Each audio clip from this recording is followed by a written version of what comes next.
Mackenzie Johnston here with Tri-State Livestock News, bringing you discussions concerning fair cattle markets. Today we have the opportunity to chat with Corbitt Wall of Canyon, Texas. He is with DVAuction. First off, thank you for taking time to chat with me today.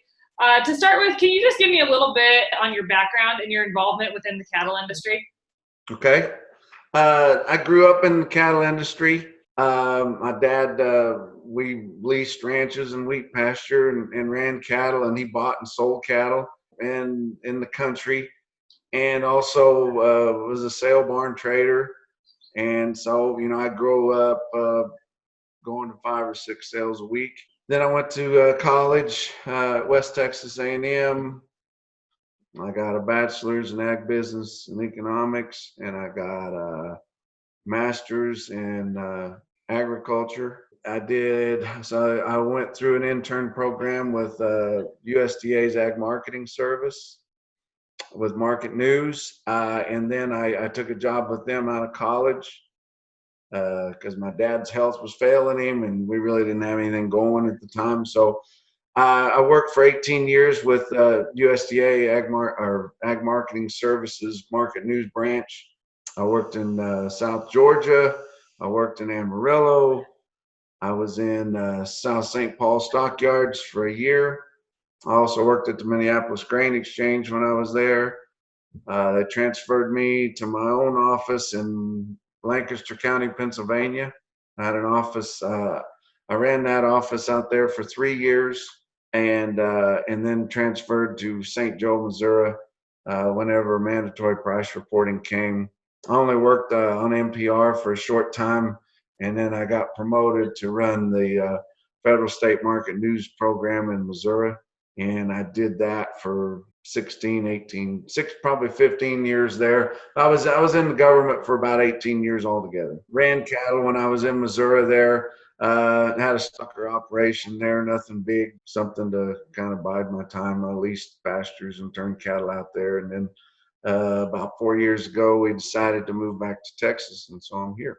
Yeah. So what do you feel are the major issues standing in the way of fair cattle markets today? The packer monopoly, for sure. And it trickles down to the point where it affects your cow-calf producers. Do you think we're going to see some results from this DOJ investigation that is looking into meat packer pricing?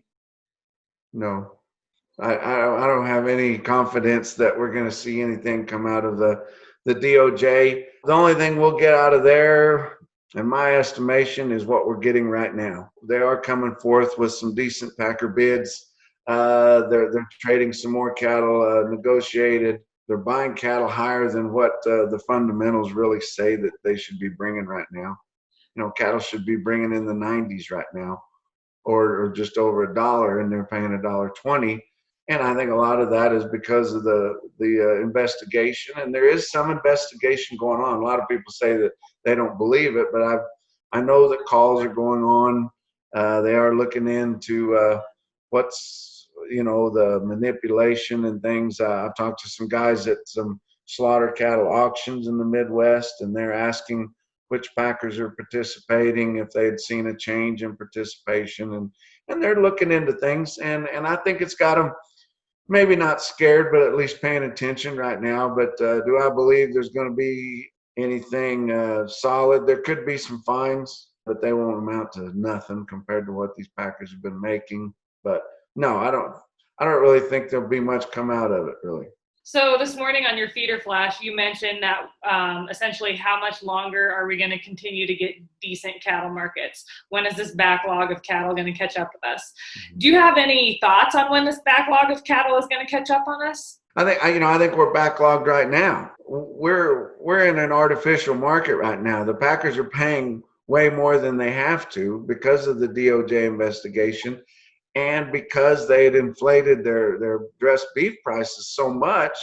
And now we're finding out that a lot of these formula deals that they have with these corporate feeders have dressed beef market included in them, and or profit sharing from your packers. So those formula cattle are costing them way more than the 120 that they're giving. And I have heard recently in the last week or two, those formula cattle are coming back live, costing them over $1.50.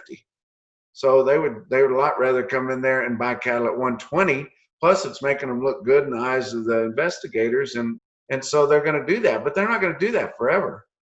And we're losing $6, $8, $10 a day on choice cuts every day. And they tried to hold them at $4 a pound for a while. Now we're getting down there around 3.5. I would say once we get down there under $3, for sure, they're not going to want to pay $1.20 anymore when they don't have to. Right. And then people are going to look up and say, wow, yeah, the June board's at $1.01 and we're getting $1.20. We shouldn't be getting that. And it's going to back up. And then I think your feeder prices are going to drop out of bed once we see that happen. And it's going to take us the rest of the year to get through these big cattle that are backed up. Yeah. And well into 21, I think. And so we knew we were in trouble just with the big supplies of cattle that we already had before we started losing our slaughter capacity. And so we knew this was going to be a long, hot, miserable summer with a lot of big cattle to get through. And now it's just been exacerbated. And I don't know how much longer we can hold it, but I would say not much more than 2 or 3 weeks. You've been a big proponent of increased negotiated cash trade. Can you elaborate on your thoughts as to how this is going to help our cattle markets, and what do you feel are the chances of this law being passed? I think competition is what we need more than anything. We don't have it at your top level of cattle, at your finished level. And I've told guys for a long time, feeding cattle is a piss poor investment as long as you buy feeder cattle in a competitive market and sell fat cattle in a non-competitive market. And that's what we've been doing for the last 20 years. And it's just growing and growing and getting worse and worse and worse. And we've got fewer and fewer cattle feeders out there every day. We're going to lose a whole bunch more through this pandemic. And as we get, the reason that we don't have any competition at the top level is because we only have 4 players. So it's going to get into our feeder cattle markets, our big yearling markets soon, because we're going to have fewer and fewer people in the market for big 800 and 900 pound feeder cattle. Mm-hmm. And as that happens, then we're going to see less competition, and then the price is going to fall out for there. And then your backgrounders can't afford to raise those yearling feeders. So then there's not going to be as many of them, and then the calf prices are going to go down, and then your cow-calf producers are out of business, and then there's nobody to pay the taxes in these small towns, and then your small schools go belly up, and we continue to see the drying up of our farm and ranch communities, and that's the salt of this country here. And I just think the trickle down just goes on forever. But so we got to have competition. Back when we had competition, when we sold cattle in the stockyards, or whenever we sold cattle the first many years, the first probably 20 years or 25, direct into feedlots. Now, I used to collect feedlot sales in the mid-90s in the Amarillo, Texas market news office for USDA. And we had 100,000 head of negotiated cash sales every single week. And your feedlot managers, boy, they took a lot of pride in, trying to hold the market. They kind of had a network where they would try to get together and they would try to hold the market the best they could. And your packer buyers had their techniques, and they went around and tried to get cattle bought. But it was a healthy, competitive market. But then as we saw more and more of your formula trading, we just saw less and less competition. So if you have a packing house and 85% of your needs are filled already, you don't have to try very hard to go out and fill the rest of that. Even if you don't get the rest of your needs filled, you're in pretty good shape. So there's just no demand for those cattle. So we feel like if we set a minimum requirement for negotiated cash sales in your bigger packing houses, then in each individual location, not just Tyson or not just Cargill, each particular location, each plant would have to fulfill that. And I lobbied for 30. We ended up getting that bill put through at 50. And that's a big ask there for 50% negotiated sales, but 50% of their weekly volume, it would really change things. Your packers would have to scramble to get out there to find cash cattle to buy negotiated. They would have to come into your fed cattle auctions that we still have in the northern plains and the Midwest and bid on those cattle and try to get them. Instead of just slow playing everything and just letting all your formula, fill their needs. And I think it would bring about a lot of competition, a lot of price discovery. I think we could, at that point, we could do away with this joke of a delivery deal to settle our live cattle futures. We could come up with a healthy index and do a cash settlement like they do on feeder cattle. I think that would invite more investors to go along the live cattle futures. That would help things a lot. It would just help a lot of different facets if we had some competitive negotiated trade, and I'm all about that. As you know, I'm sure you know, President Trump made a statement here in the past couple weeks about terminating trade deals where we import cattle.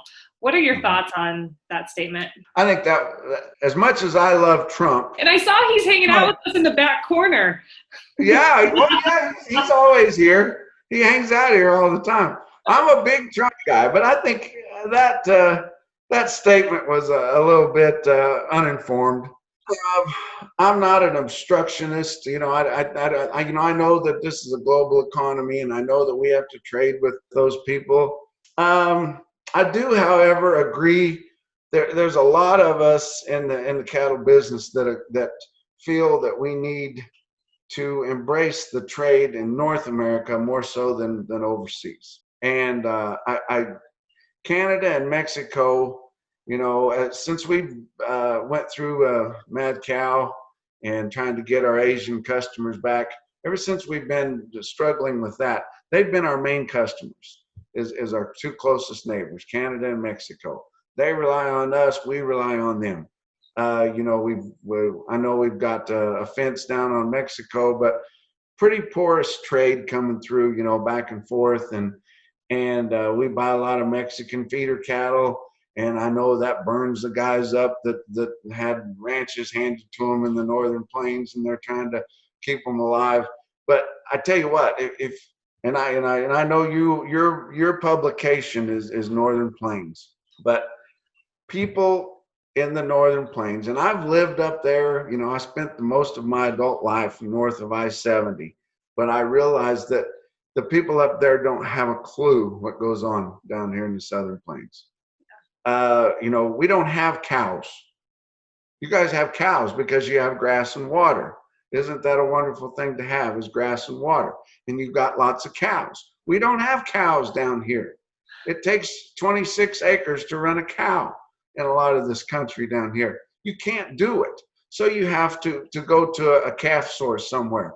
Well, you can't afford to haul all those cattle, those calves up there down here, and then go up there and get feed and haul the feed down here just to feed them. It doesn't make any sense. So you either have to go to the southeast, find calves or stockers and feeder cattle to bring back into this country, into this feedlot country down here, or you have to go to Mexico. And a lot of these feeders in the Southern Plains have found out that Mexican stocker cattle turn into good Mexican feeder cattle, and they don't die, and they're so much easier to straighten up, and there's really nothing wrong with them. And it just burns people up north, but it's just a fact of life. If we're going to fill these feedlots up, in this part of the country, they're either going to come out of the southeast or they're going to come out of Mexico, because we just don't have cows here. And so there's a facet of trade. That part right there is one reason that I'm not as passionate about cool as a lot of other people are. I agree that people should have a choice to buy USA beef, and I think it should be labeled. But the thing that I don't like about it is if you're running a big packing plant, if we haven't found anything out in this COVID deal, we know that these packing houses have to be running full bore. They've got to be I mean, the smoke has to be rolling out of the top of those things to keep this whole deal running. And if you have country of origin labeling and you've got cattle lined up going up the chute, you know, getting ready to be processed, and all of a sudden you've got a Mexican steer there, guess what? You shut everything down. You shut everything down, production stops. You have to sanitize the whole place. You have to wash it all down, get rid of every single speck of meat in every single saw, in every single grinder, in every tub, everything. It has to all be clean. Then you can kill a few Mexican cattle. Then you get to do what? Shut it all down again, clean every single thing. And I've lived up north, and the same thing happens up there with Canada cows. You see Canadian cows come in once in a while. You have to completely stop production to have mandatory country of origin labeling. And I don't think most people realize that, but we cannot limit production in these beef processors. They have to be running full bore, and we need more of them to keep this cattle market going. And I think that's as evident right now in the last couple, 3 months as it's been any time. But you know, people think I'm not for cool. I think cool is great. It's a great idea, but the mandatory cool, the way that they have to do it, when they did have it, it was not efficient. You made a few comments in some of your feeder flash videos talking about how cattle producers now can't make fun of the grain farmers for getting cheese checks because we are now basically lining up. Do you think that's going to be a common thing going forward in the cattle industry from here on out? Are we going to essentially become a subsidized industry like the grain farmers? I hope not. But if you've heard me say that, you've probably heard me say that, you know, the government's main things are to protect us and keep us safe, to provide infrastructure for us to live and trade, and to keep food cheap, which is a pretty good deal unless you're in the business of making food. And so, you know, we've gotten our farmers to the point where they have to have subsidies. And in my opinion, when a government subsidy becomes part of your ag business loan, you're done for. You know, if you can't stand up on your own 2 feet, and it's just like these ethanol plants and these wind turbines and things like that. They all rely on government subsidies. If you can't stand up on your own 2 feet, you don't have much of an industry. And I sure hope that we don't get to the point where we have to have this to raise cattle. And these cheese checks that are going out right now, with the exception of a handful of people, which most people didn't sell cattle when it was at its worst, from March 15th to the first part of April. Most people didn't sell cattle. Most of your auctions were either closed or running on very, very reduced receipts. They weren't selling hardly anything. Those are the only people that really needed any. Of course, your people that just owned cattle through it are only getting 33 bucks a head, which is not much, but they don't really need that money. The market's better now than it was before the COVID started. And for the reasons that we started out talking about, you know, we were at 113 in early March when we first saw that this COVID-19 was going to majorly affect our cattle market. We were sitting at 113 and had no hope of holding it because we knew we were going into a summer of big numbers of market-ready cattle. So likely, if there had never been such a thing as coronavirus, we'd be sitting somewhere around $1.05 right now, wondering if we were going to be able to hold the market above $1 going into the summer. And instead, we're sitting here at 120. Those guys really didn't need these checks, especially the ones that were hedged or had a formula contract. They didn't need the checks. You know, your backgrounders, those that sold cattle through that, yes, they needed it. But the ones that held the cattle through there and are selling them now, your yearling feeder steers are bringing more now than they did before coronavirus. Your calf guys, to a certain extent, especially the ones that sold calves, yes, our calf market never did fully realize its potential because of the fears that went on, and they could have used a little subsidy there. But for the most part, this whole subsidy deal is a joke, and it's a waste of a whole bunch of money that we could have used some other place. There's people, there's groups, there's co-ops, there's big producers, feedlots, groups of them that are desperately wanting to build little packing plants around. We could have used that money to subsidize those guys and help them and teach them how to do it, because so many of them want to do it, but they're doomed because so much of your profits in the packing industry are through offal. Well, how are they going to know how to market that stuff? And most of it's international marketing. They're not going to have a clue how to do that. And your big packers are going to make it tough on them whenever some of those buyers overseas or wherever start buying from them. They're gonna use their ploys to push them around and make it tough for them. But the government could have used that money so much better, trying to, like I've said the last several times, teach us how to fish instead of giving us a fish. And I would have loved to have seen something like that. But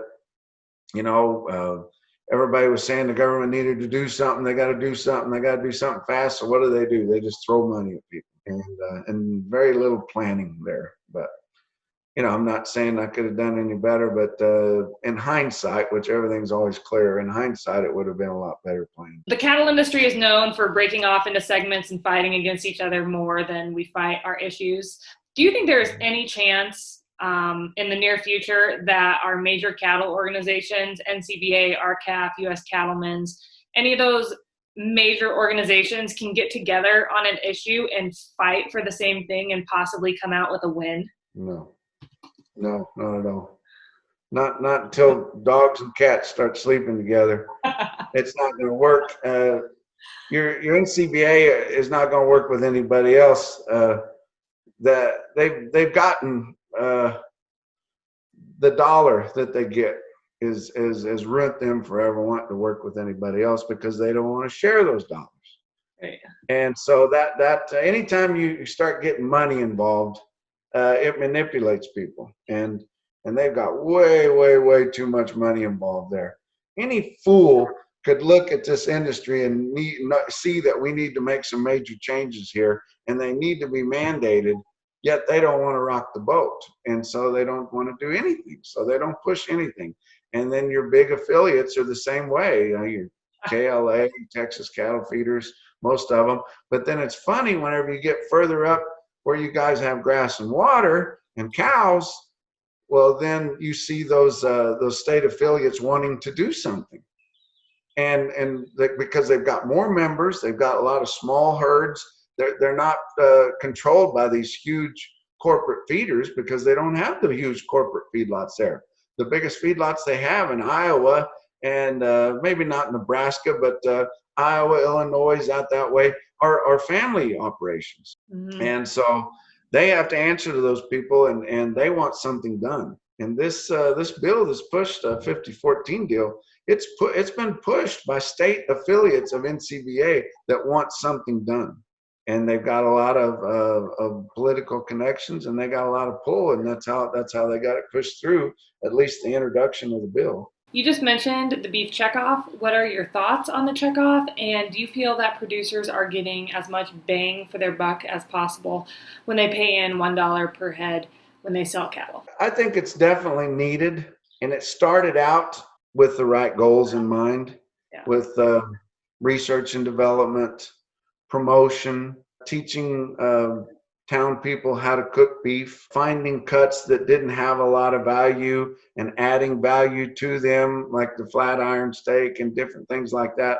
Finding ways to make people's beef eating experience a better one through ways to make the products more tender and more tasty. And definitely it's needed. And it started out in the right way. Getting involved with these multi-groups, the beef checkoff is, if you look at the reports, it's mostly broke, because we've obligated ourselves to put money in with these other groups that aren't necessarily promoting beef, but these agreements we've got into to continue to fund those things. I think if you look at the facilities that each state has, they're way more than what they need. You won't go into any state or, cattlemen's organization. They've all got a big stainless steel commercial kitchen in there. I'm not sure how often they use them, maybe once or twice a year or something, but they're pretty damn fancy. And I think that it would gag most producers that pay that buck a head if they got to tour all of them. Yeah, we need one. We definitely need promotion, but we've got to get rid of some things in there. You know, we're pretty much strapped. We can't fight back against fake meat. You know, I know in Missouri, they've got a nice Missouri Cattlemen's Association building there. They had a huge billboard like they have on I-70 there, right near it, that was promoting, you know, the fake whoppers. And, you know, and people were just having a fit about it. And we can't fight back against them because there's a rule in there that you can't use checkoff dollars to disparage another protein product. That made sense when it was our neighbor who was raising hogs, or the guy down the road that had a turkey shed or something like that. But fake meat products, we've got to get those things changed. And it shouldn't be so hard to do. It shouldn't be moving a mountain to get to, you know, and having to go through 28 committees to get something done. You know, maybe we do need a referendum, plan this out a little bit better, and then start over from scratch. Or since they think that the answers to this marketing should be done through voluntary means, you know, well, we're going to ask the packers to maybe buy a few more cattle negotiated, and we're just going to let it be voluntary. Well, I think the beef checkoff should be voluntary. So whenever you go and you consign 100 head of calves at the sale, it'll be like being an organ donor. Would you like a portion of your proceeds to go to NCBA beef checkoff? No, I don't think I would like that. Or yeah, sure, take $5 a head or $25 a head or whatever you want to do. Just let it be voluntary. Let people just be happy and hold hands and make it voluntary and see how that works. The CME cattle futures has basically been a roller coaster until here the past few weeks. Do you feel that that the CME is still a viable risk protection tool for cattle? Yeah, I do. I think that it should come to convergence? Should it meet up at the maturation of the contract? Yes. Does it frustrate me when it doesn't? Yes. Does it frustrate me when I see a $8 or $10 or $12 basis, and then your guys that are selling cattle jump at that because they're hedged, and so they don't even try to hold the market? Yes. Do I think there's a better option than the delivery option on live cattle contracts? Yes. I think we need to get something going that's cash settled, because our outside of industry investors, they understand that. They understand cash settlement, and they know that it has to meet up like that when you have cash settlement. Delivery scares the hell out of them. You know, they you know, a guy thinks that they're going to back a truck up to his front door and start unloading cattle into his house or his backyard or something. They don't understand it.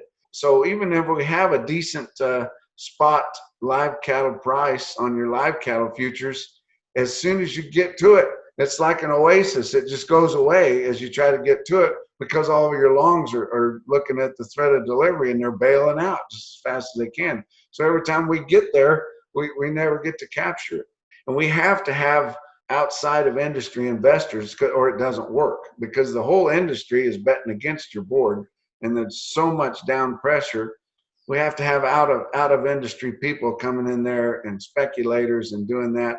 And they have to have confidence that board and cash are going to come together, or it's not an attractive investment for them. And it doesn't look like we're going to do it today or this month, or looking in June here. It doesn't look like we're going to converge. You know, something's going to have to happen pretty fast. We're going to have a heck of a rally on our live cattle spot, which I wouldn't expect that, or your fats are going to have to go down a bunch, and I think that's probably likely. But I doubt they come together. If you could sum it up into one sentence, what does the cattle industry need most today? The cattle industry needs to get a fair percentage of the retail beef price. With that, do you have any closing statements you'd like to make, Corbett? Our iron is already starting to cool. If we don't get something done here while this iron's hot, and while the awareness, we've been in national media multiple times per week for the last 2.5 months. And I know it's been negative mostly due to corona outbreaks in these packing plants, but at least mainstream media, national news, and world news is talking about the cattle industry. If we don't use this opportunity to get some things changed and make it viable for the future, shame on us. I think it's going to get tougher. I think this is going to be a long, hot summer, and I think we're going to start to realize how far indeed we're backed up on these cattle. And even after we get back to normal, and we're getting close now, we're going to be close to 600,000 this week. It's still going to take probably 630 to 650 a week to get back to start gaining any ground at all. But we're going to see how long it's going to take us. It's going to take a long time.